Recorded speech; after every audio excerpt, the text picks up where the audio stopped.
Saudara-saudari yang terkasih, jumpa lagi dalam Pelita Hati hari ini, Jumat tanggal 2 April 2021, hari Jumat Agung. Bersama saya Romo Thomas Suratno SC dari Paroki Cilandak, Jakarta Selatan, mendengar dan merenungkan sabda Tuhan, yakni firman Tuhan yang tersurat dalam Injil Yohanes, bab atau pasal 19 ayat 31 sampai dengan ayat 37.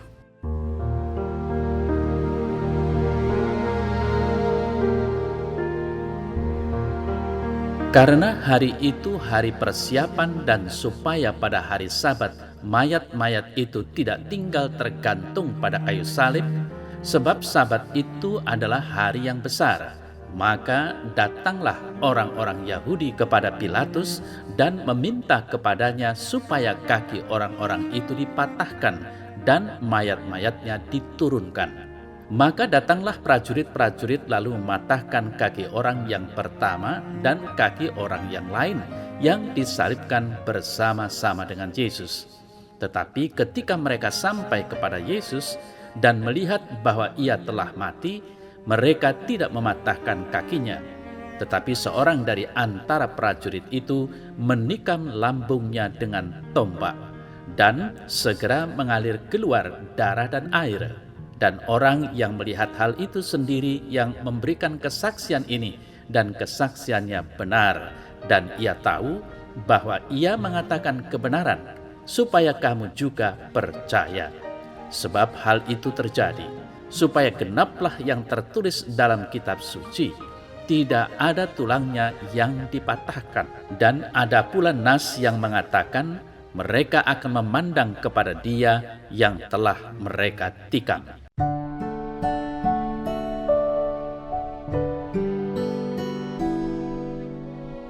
Saudara-saudari yang terkasih, kita kurang beruntung, sebab di negeri kita ini tidak ada dan akhirnya kita tidak mengenal burung yang namanya burung pelikan. Induk burung ini dikenal sebagai seekor binatang yang luar biasa. Jika musim kering menimpa, di mana tiada air dan tambahan makanan segar bagi anak-anaknya, ia tidak akan segan-segan mematuk dadanya sendiri sampai darah menetes dan anak-anaknya bisa hidup dari tetesan darah sang induk.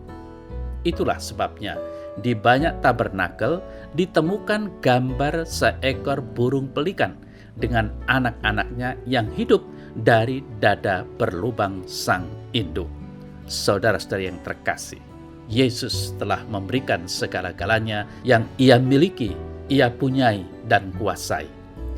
Berjalan berkeliling dan berbuat baik, menghadirkan kerajaan Allah, menyembuhkan yang sakit, membela yang kecil terbelenggu, mengalahkan kuasa jahat dan iblis, membebaskan orang dari permusuhan dan ikatan-ikatan ketidakadilan. Ia menjanjikan firdaus dan hidup abadi, damai sejahtera di rumah Bapa. Puncak kasih penebusannya ialah pemberian diri sampai tuntas tanpa batas. Jiwa dan raga, lambung berlobang, tangan terentang, dan teriakan doa di atas kayu salib, Eli, Eli, lama sabachthani, menjadi sebuah doa yang bukan saja memelas dan merobek hati, tetapi juga yang merobek bait Allah. Saudara-saudari yang terkasih, hari ini kita diajak menundukkan kepala atas wafatnya Tuhan Yesus. Peristiwa yang mewarnai seluruh perjalanan iman kita sebagai seorang Kristiani. Yesus memberikan dirinya sampai tuntas di kayu salib. Permenungan kita hari ini terarah pada salib, tanda hina yang sekaligus menjadi tanda kemenangan, tanda keselamatan. Di salib inilah kekejaman ditimpakan Yesus. Namun peristiwa ini membuka tabir baru, yakni tabir kasih dan pemberian diri yang total dari Yesus. Darah dan air yang mengalir menunjukkan seluruh diri Yesus yang tercurah bagi hidup kita.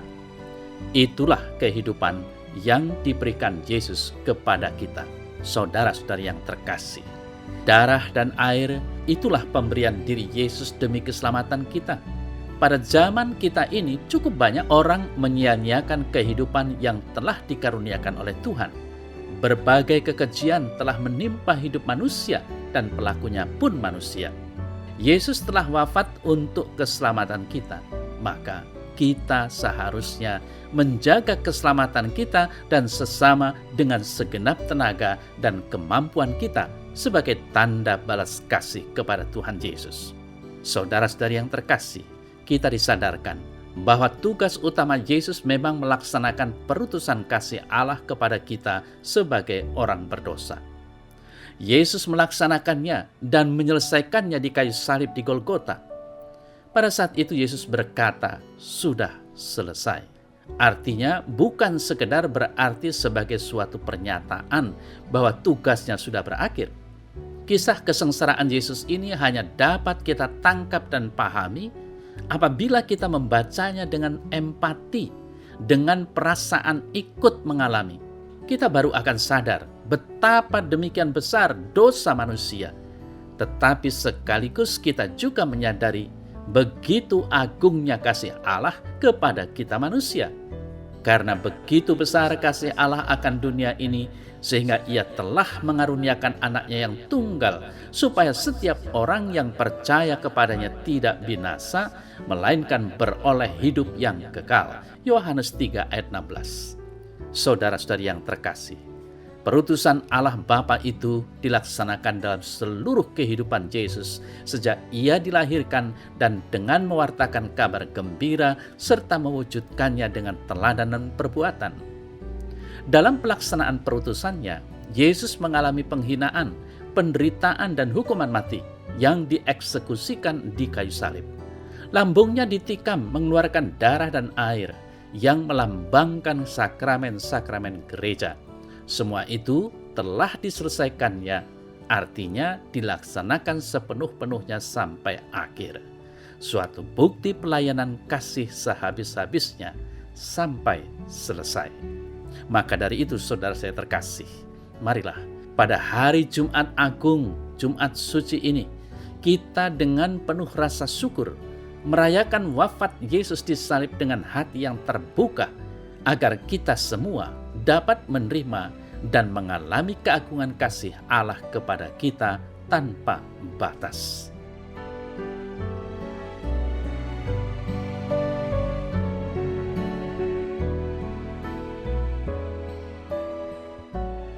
Dalam nama Bapa dan Putra dan Roh Kudus.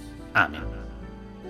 Tuhan Yesus, sungguh agung pengorbananmu bagi hidupku. Berilah aku kesetiaan untuk selalu menimba dari sumber hidupku, yakni Engkau sendiri, sekarang dan selama-lamanya. Amin. Dalam nama Bapa dan Putra dan Roh Kudus. Amin.